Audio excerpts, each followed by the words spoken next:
Hello, good students. It's JD here. Today we are going to extend our understanding as far as the chapter for trigonometry is concerned. But as we look at this chapter for trigonometry, we're also going to combine with some of the concepts that we have learned under the chapter for measurements. So as you see the question here, it doesn't look like this question has anything to do with trigonometry at first sight. Straight away, it is a question that involves measurements. At first sight, as you see here, they say find the area of the trapezium below. So remember, a trapezium is a four-sided shape with one pair of parallel lines. As we see here, we have the perpendicular distance between these parallel lines. So this line and these lines are parallel. So yes, this is the trapezium. So how exactly do we find the area of a trapezium? Here is the solution. Here is the solution. So area of a trapezium is equivalent to half the sum of parallel lines. Sum of parallel lines, right, times the distance, times the perpendicular distance. The perpendicular distance between them. The perpendicular distance between them. In short, if you check in some of the formula booklets, it's given as half a plus b times h, where a and b are the sum of parallel lines. A will be the length of a parallel lines, right, and also b will be the length of another parallel line. So ab is the sum of parallel lines, h is basically the distance between those parallel lines. So in this case, let's see what we have. We've got half. What is the length of the first parallel line? AC. Oh, straight away it's 10 plus what is the length of this line? Oh, it's not given. So let's write it as it is. It's BD times what is the distance between these two lines? Okay, it's 5 centimeters. This is quite interesting. Can we simplify our problem further? No.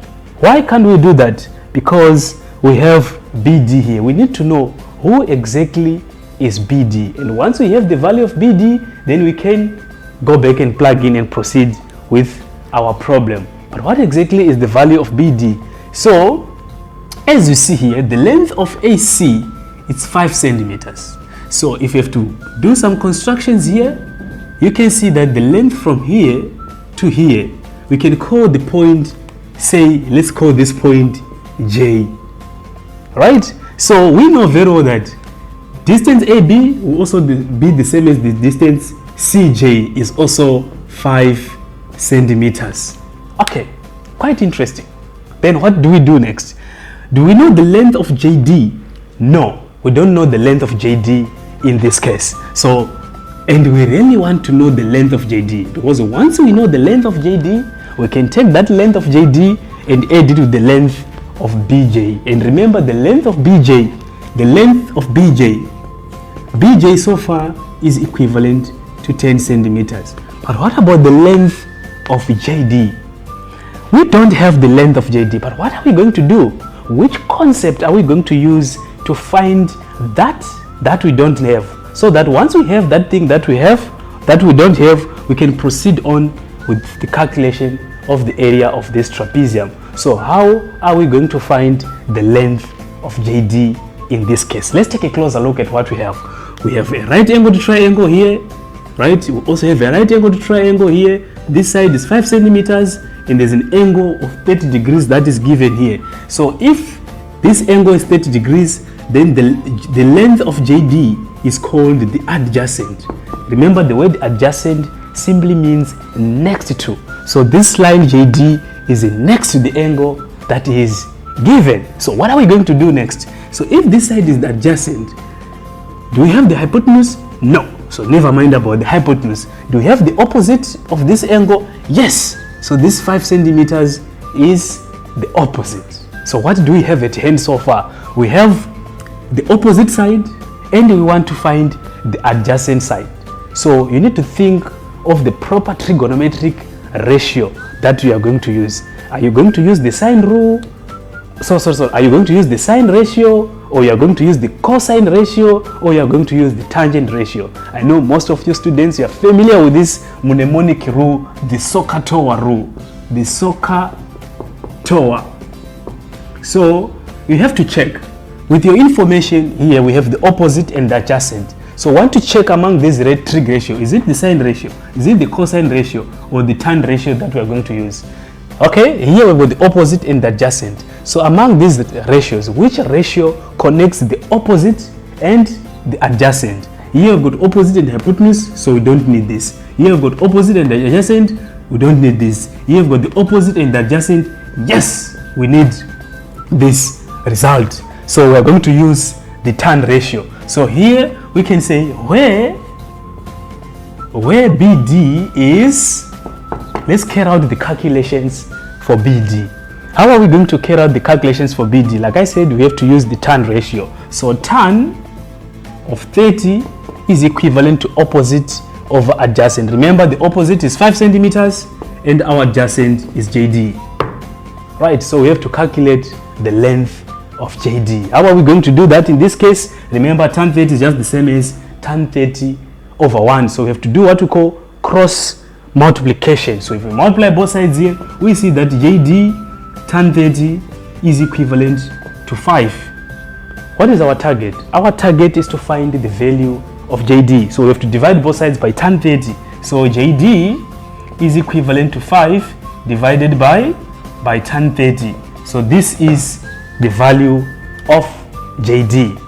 But remember, if you take in your calculator and try to figure out the value of tan 30, you realize that this is the same as 5 divided by, what is tan 30? If you check tan 30 in your calculator, you see that tan 30 is the same as root 3 over 3. So if you work this thing math further, you see that the answer that we get is 15 divided by root 3. That's the result that we get for JD.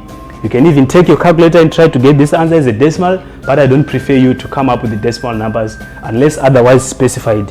You have to leave your answer as exact values. So now we have the length of JD. So now we can go back to the question, right? Because we still want to deduce BD. But remember, BD, by the end of the day, who is BD? How are we going to find this length of BD? So look, we said BD is equivalent to, so this length of BD is equivalent to BJ, which is 10 centimeters, which is the same as AC, plus JD.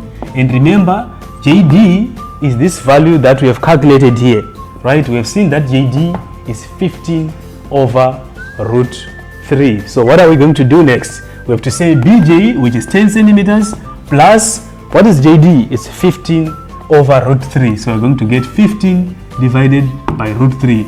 So yes, this is the length of BD.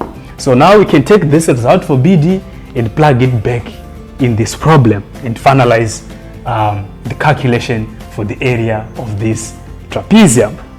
Okay, so this is going to give us 1 over 2 open brackets 10 plus, what is the value of BD? The value of BD, like we said, is BJ plus JD, where BJ is 10 centimeters and JD is the one that we have calculated by taking trigonometry into consideration. So we've seen that the length of BD is basically 10 plus 15 over root 3, right, times 5.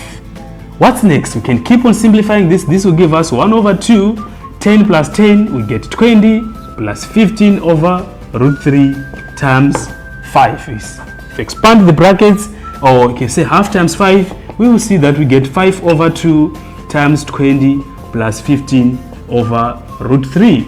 So this is basically the area of the trapezium. We have centimeters here, so our area is in square centimeters. You can either leave your answer like this. We highly recommend this because this is the exact form. But if you want, you can simplify this further. How? Take your calculator and get the result and round it to the, probably depends on the instruction, but you can round this, correct it to 3 significant figures, whatever that you want. So yes, that's how we tackle problems of this nature.